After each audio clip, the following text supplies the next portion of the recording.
محمد رسول الله. Assalamualaikum warahmatullahi wabarakatuh. Alhamdulillahi rabbil alamin. Wa bihi nasta'inu ala umurid dunya waddin. Ashhadu an la ilaha illallah wahdahu la syarika lah. Wa ashhadu anna sayyidana wa nabiyyana Muhammadan abduhu wa rasuluh. Allahumma fasalli wa sallim wa barik ala hadzal nabiyil karim sayyidina wa habibina wa syafi'ina wa maulana Muhammadin wa ala alihi wa sahbihi ajma'in. Amma ba'du, faqad qala Allah ta'ala fil Qur'anil Karim, a'udzu billahi minasy syaithanir rajim. Bismillahirrahmanirrahim. Wasta'inu bis-sabri was-salah wa innaha lakabiratun illa 'alal khashi'in. Shadaqallahu ma'al azim. Hadirin hadirat jamaah Darussalam yang dirahmati Allah Subhanahu wa taala. Alhamdulillah wa syukurillah. Selalu kita bersyukur kehadirat Allah Subhanahu wa taala, di mana pada kesempatan malam hari ini kita masih dapat melangkahkan kedua belah kaki kita di tempat yang insya Allah diridhai dan dirahmati Allah Subhanahu wa taala. Mudah-mudahan kita semua selalu dalam cucuran rahmat Allah Subhanahu wa taala. Salawat dan salam selalu terlimpah curahkan keharibaan junjungan Nabi besar kita Muhammad sallallahu alaihi wa alihi wasallam. Mudah-mudahan kita tergolong umat yang kelak di akhirat nanti mendapatkan syafaatul uzma dari junjungan Nabi besar kita Muhammad sallallahu alaihi wa alihi wasallam. Hadirin sekalian, pada malam hari ini kajian kita yaitu tafsir wa tahsin. Sebelumnya kita baca Fatihah sekali lagi. Mudah-mudahan khusus bagi yang hadir senantiasa diberikan kesehatan oleh Allah Subhanahu wa taala. Yang tidak hadir pada malam hari ini mungkin pada kurang sehat jasmani ataupun kurang sehat rohaninya, senantiasa diangkat penyakitnya oleh Allah Subhanahu wa taala. Ala hadhihi niyyah wa li kulli niyatin salihah wa ila hadratin nabiy al-fatihah. A'udzu billahi minasy syaithanir rajim. Bismillahirrahmanirrahim. Alhamdulillahi rabbil alamin. Ar-Rahmanir-Rahim. Maliki yaumiddin. Iyyaka na'budu wa iyyaka nasta'in. Ihdinas siratal mustaqim, siratal ladzina an'amta 'alaihim ghairil maghdubi 'alaihim waladdallin. Amin. Suratul Baqarah ayat 42. A'udzu billahi minasy syaithanir rajim. A'udzu billahi minasy syaithanir rajim. Bismillahirrahmanirrahim.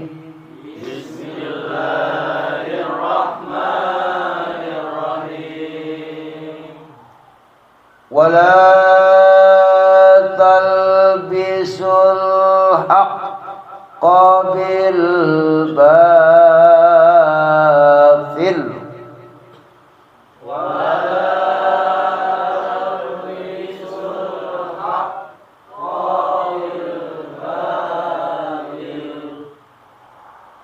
Bil batili wa taktumul haqq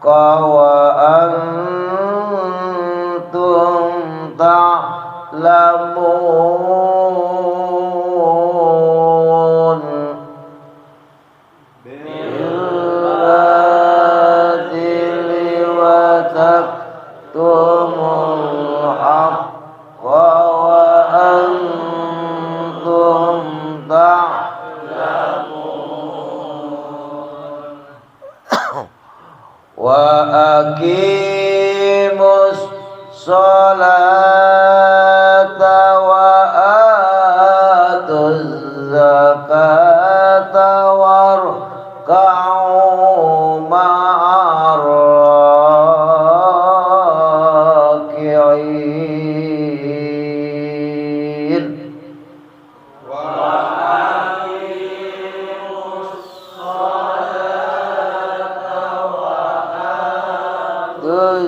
Zakata warka'u ma'ar raki'in. Diulang yang pertama. A'udzu billahi minasy syaithanir rajim. Bismillahirrahmanirrahim.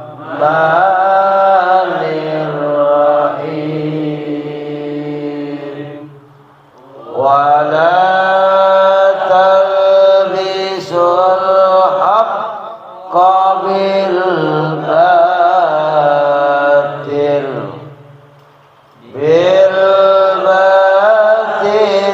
wa taktumul haqqa wa antum ta'lamun. Wa aqimus sholata wa atuz zakata warka'u ma'ar raki'in. Sadaqallahul azim. Perhatikan. Wala talbisul haqqa bil batil wa taktumul haqqa wa antum ta'lamun. Langsung tafsirnya ya. Wala, dan janganlah, talbisu ay tukhallitu, janganlah kalian mencampur adukan, nyampurin bahasa kitanya. Apa tuh yang dicampur adukan? Al-haqqo, akan kebenaran. Ya, jangan sekali-kali kalau kebenaran dicampur-campurin sama bil batil, dengan yang buruk-buruk, yang batil-batil. Alladzi taftarunahu wala taktumul haqqa, dan janganlah kalian, kata Allah, ya, ini mencampur adukan yang batil dengan yang kamu adakan, ya, dengan hak-hak, dengan yang batil. Dan yang hak itu, kata Allah, sudah jelas-jelas hak. Yang batil itu sudah jelas-jelas batil. Makanya kata Allah, wa antum ta'lamun, sedangkan kalian tahu itu mana yang batil, mana yang hak. Artinya apa? Dalam surat Al-Baqarah 42 ini, kita sebagai hamba Allah nih, sebagai manusia, jangan sekali-kali mencampur adukan barang yang udah hak. Kan ada hak, ada kewajiban. Ya, hak kita sebagai manusia nih, kita punya mata, punya telinga, punya hidung. Maka kita diberikan oleh Allah berupa mata untuk melihat, tangan untuk berbuat,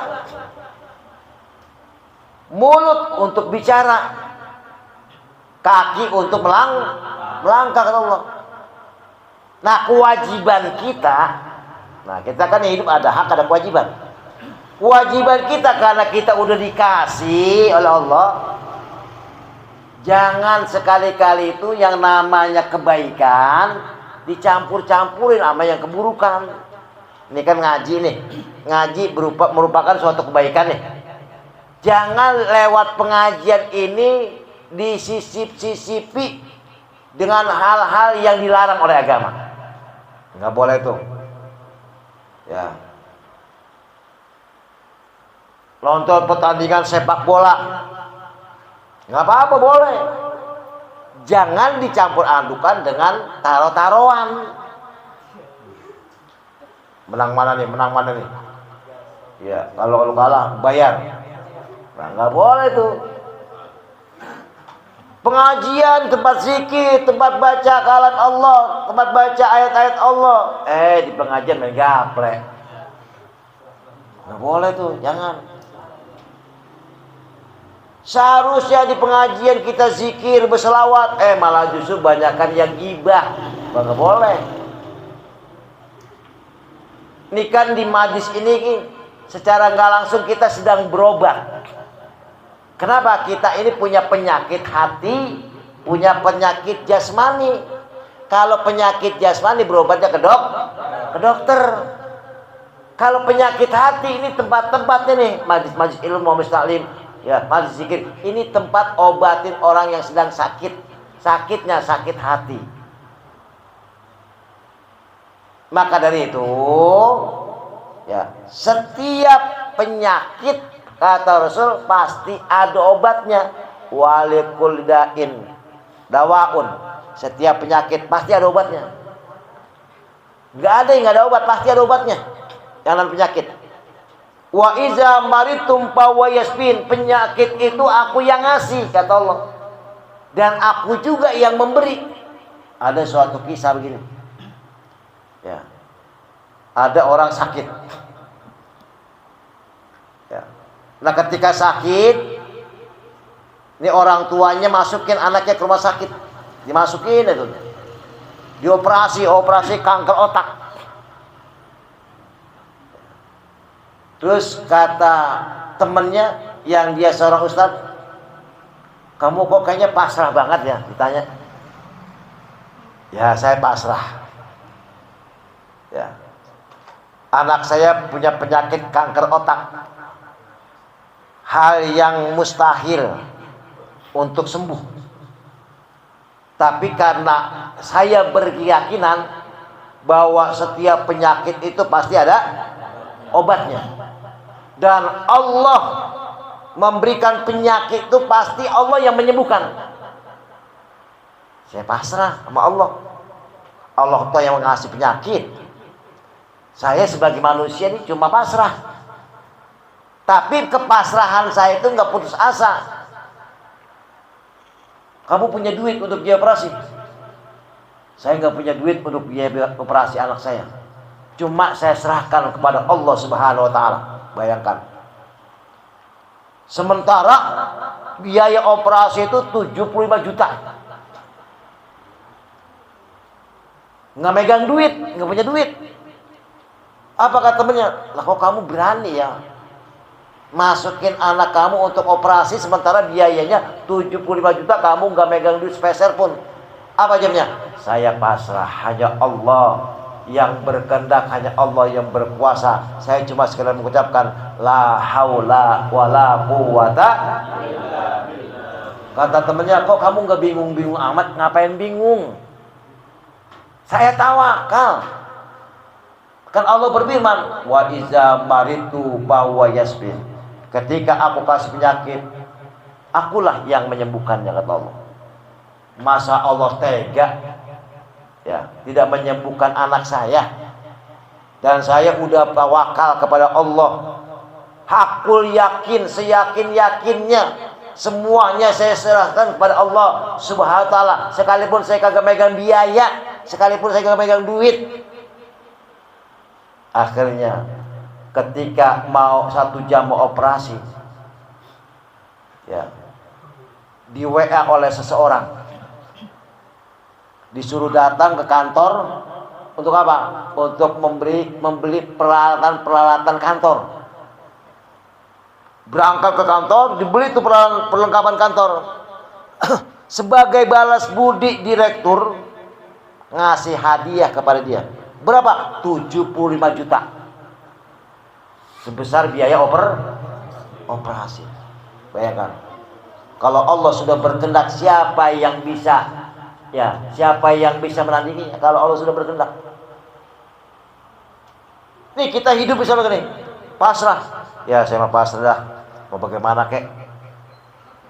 Tapi kalau kita sudah hakul yakin semua hidup kita ada yang ngatur. Yang penting jangan sampai kita berbuat batil, kerusakan. Kita sholat pasrah, kita ngaji pasrah. Ya, cuma yang kita harapkan ridhonya Allah doang. Kita kerja mencari ridhonya Allah. Apa saja yang kita kerjain cuma mengharap ridho Allah. Ridho Allah. Ya. Jadi semakin dekatnya seorang hamba, Allah subhanahu wa ta'ala tidak akan membiarkan la yukallifullahu nafsan illa wus'aha. Ya. Allah tidak akan membebani hambanya sesuai dengan kadar kemampuannya. Enggak dibebani kita oleh Allah. Kemampuan kita apa ya? Allah berikan sekedar kemampuan kita. Ya. Masalah ekonomi, masalah pekerjaan, masalah yang lain. Kemampuan kita apa? Ya Allah berikan itu sekedar kemampuannya. Tidak, Allah tidak akan membebani hambanya ya sampai melebihi batas. Enggak. Nah makanya kita sebagai orang beriman hakul yakin. Ya, hakul yakin apapun yang kita kerjakan, kalau kita sudah ikhlas, Allah akan meridhoi kita. Makanya salah satunya jangan sekali-kali kau campur adukan kebaikan-kebaikan itu dengan kejahatan. Kebaikan-kebaikan dengan keburukan, jangan sekali-kali. Ya. Wa antum ta'lamun kata Allah. Sedangkan kalian mengetahui bahwa ia haknya itu ada pada diri sendiri. Makanya apapun kita jangan ragu-ragu. Hidup kita ini udah diatur oleh Allah. Ini kita datang ke taklim nih, ya kita datang ke majlis. Allah yang berkehendak, Allah yang memanggil, iman kita yang memanggil. Ya, nanti kita pulang selamat, karena Allah berikan keselamatan buat kita. Ya. Jadi semua apa yang menjadi rutinitas kita ini sudah diatur oleh Allah Subhanahu wa ta'ala. Wa aqimus sholata wa atuz zakata warka'u ma'ar rakiin. Apa kata Allah? Dan dirikanlah sholat. Jadi kata-katanya aqimu qoma yaqumu aqimu. Mendirikan sholat. Dirikanlah oleh kalian akan sholat, bukan ngerjain sholat. Dirikan sholat, mendirikan. Sholat hukumnya wajib apa sunnah? Wajib apa sunnah?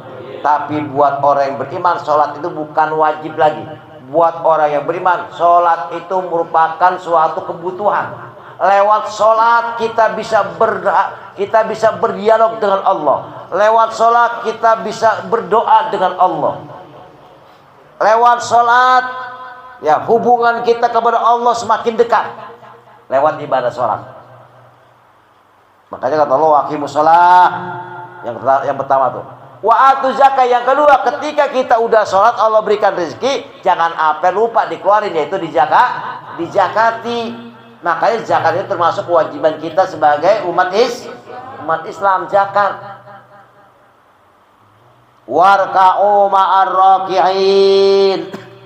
Dan rukulah kalian bersama-sama orang yang ruku. Artinya dengan orang-orang yang sudah mengikuti jejak Nabi kita Muhammad sallallahu alaihi wasallam.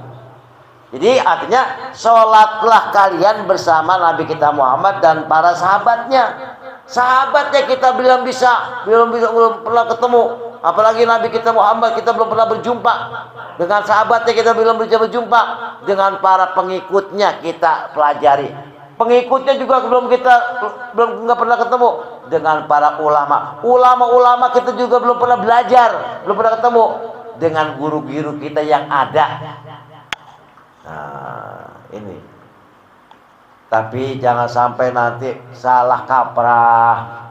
Banyak orang yang sholat macam-macam sholatnya. Ruku sambil joget-joget. Itu orang-orang Syiah itu kalau ruku joget di pantatnya dongeng-dongengin. Iya, tuh orang Syiah tuh.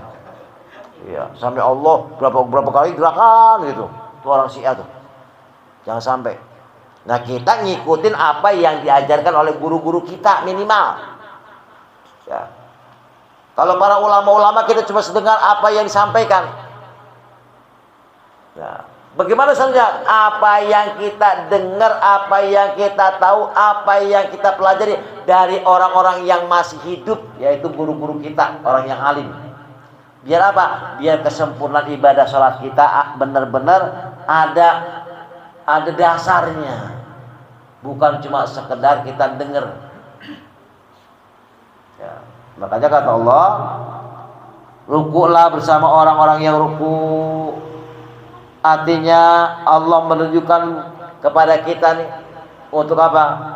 Untuk belajar kepada para ulama yang pernah memesankan kepada kaum kerabatnya mereka yang masuk Islam. Tetaplah kalian dalam agama Muhammad karena ia adalah agama yang benar. Jadi jangan sampai kita terombang-ambing dengan ajaran-ajaran yang lain. Banyak sekarang itu kan para murtadin orang-orang yang murtad pindah agama karena faktor-faktor yang ada, karena keimanannya nggak ada, keilmuannya nggak ada, habis tuh mereka keluar dari agama Islam menjadi orang-orang yang murtad. Sehingga ketika mereka belajar tidak sesuai dengan Al-Quran, disisipi dengan kejahatan-kejahatan. Kalau sudah belajar disisipi dengan berbagai macam kejahatan, maka kehancuran yang ada. Sifat manusianya udah nggak ada, yang ada sifat binatang, itu pun juga binatang yang karnivora, yang makan daging. Ya, bukan binatang yang herbivora. Ya, rakus. Lihat sekarang, manusia udah membantai manusia. Ya. Nggak ada sejarahnya. Macan dengan macan main terkaman. Ya. Ayam dengan ayam main terkaman, nggak ada. Sekarang justru manusia yang dikasih akal, yang dikasih ilmu, membantai manusia lainnya. Kenapa? Ini sudah akhir zaman. Krisis iman, krisis moral, krisis kemanusiaan. Akibat apa? Akibat mereka sudah merasa benar karena tidak mengikuti ajaran Al-Quran yang diajarkan oleh baginda Nabi dan juga yang diajarkan oleh Allah Subhanahu wa Ta'ala. Apalagi di masa-masa yang akan datang, 10 atau 15 tahun yang akan datang, kalian cobaannya, ujiannya sangat besar dibanding zaman sekarang. Ya, ujian kalian nanti 10 atau 15 tahun yang akan datang lebih berat lagi. Al-qabiduddin kal-qabid ala jamrah, kata Rasul. Ya, memegang agama itu bagaikan memegang bara api. Kalau kita lalai, udah hangus deh iman kita. Tapi kalau kita pelajari, banyak orang yang iri, banyak orang yang benci, banyak orang yang nggak suka. Ini perjuangan. Al-qabiduddin kal-qabid ala jamrah. Memegang agama, mempelajari agama, suka dengan agama, mengkaji agama, bagaikan memegang bara api. Orang yang dakwah dengan ajaran agamanya, orang yang ngajak kebaikannya, pasti ada aja ujiannya. Nah, ujian ini nih harus dihadapi dengan kesabaran. Wasta'inu bis-sabri was-shalah. Minta tolonglah dengan sabar dan sholat, itu sebagai penolong kita. Kalau kita sudah jadikan sholat dan sabar itu sebagai penolong, insya Allah hidup kita akan berkah, hidup kita akan baik di dunia, baik di akhirat. Al-Fatihah.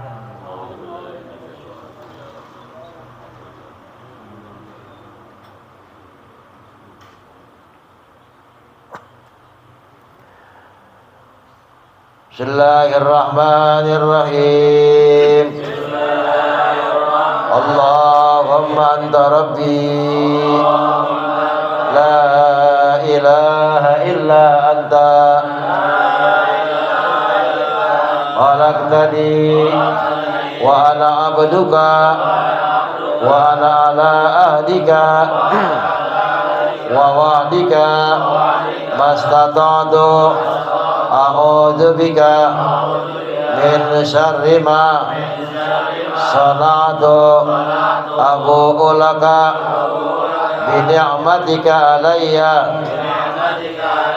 wa abu'u bi dzanbi faghfirli fa innahu la yaghfiru dzunuba illa anta. Allahumma aghnina bil ilmi wa zayyina bil hilmi wa akrimna bit taqwa wa jammilna bil afiyati wassalama bi rahmatika ya arhamar rahimin. Subhanakallahumma wa bihamdika ashhadu an la ilaha illa anta astaghfiruka wa atubu ilaihi. Assalamualaikum warahmatullahi wabarakatuh.